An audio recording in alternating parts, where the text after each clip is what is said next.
Hello, and welcome to my channel.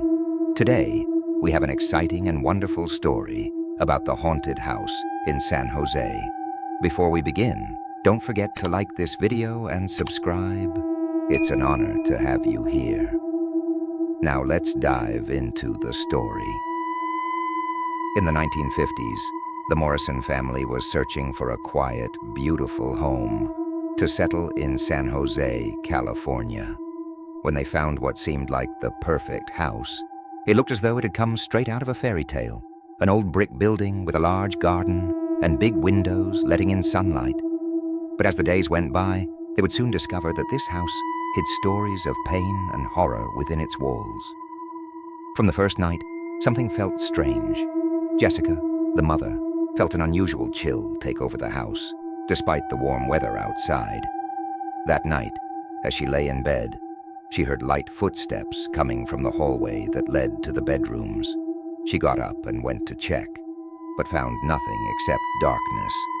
She decided to ignore it, thinking it was just her imagination, and went back to bed.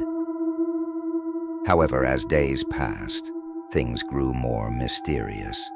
Their 4-year-old daughter, Lily, would spend time alone in her playroom, talking to her new friends. When Jessica asked her what she was doing, Lily would simply reply, "I'm playing with the man in the corner." Jessica felt a chill, especially when Lily began describing the man as tall, with a distorted face and piercing eyes. The situation escalated when strange writings began to appear on the basement walls in childlike handwriting, saying things like, "I am here, and I won't leave you."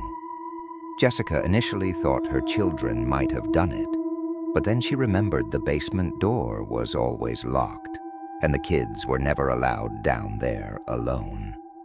These messages intensified her unease, but the terror didn't end there. Lily started waking up at night, screaming and shaking, always pointing at the same corner in her room. One night, after everyone was asleep, Jessica woke up to the sound of Lily screaming, as if someone or something was hurting her.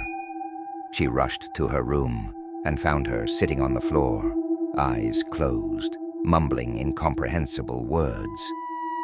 Jessica tried to wake her up, but Lily seemed trapped in a nightmare, and when she finally awoke, she was sobbing and saying, "He was here. He was trying to take me." After that night, the family decided to call in a paranormal expert. When he arrived, he performed a series of rituals and spoke with Lily, asking her to describe everything she saw and felt in detail. He told them that the house might be haunted by the spirit of someone who had suffered or died tragically. After further investigation, he discovered that the house had been built on land previously used as a prison for dangerous criminals, and one of the inmates had died there under mysterious circumstances. The expert explained that this spirit might have remained trapped in the place, angry and vengeful, and had found Lily as a means of reaching the outside world. After days of fear and anxiety, the family finally decided to leave the house. They were terrified, but they knew they had to protect their children. On the day of the move, as Jessica was packing up the last of their things, she felt a cold hand touch her shoulder. When she turned, no one was there, but a faint whisper brushed against her ear. "You will never leave me." After the family left, the house remained abandoned for many years.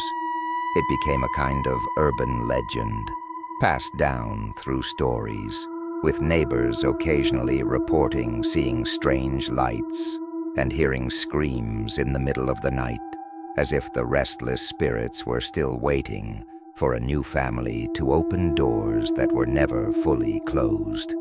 And that's the end of our story. Thank you so much for watching. I hope you enjoyed it. Don't forget to subscribe and like the video. See you next time with another thrilling story.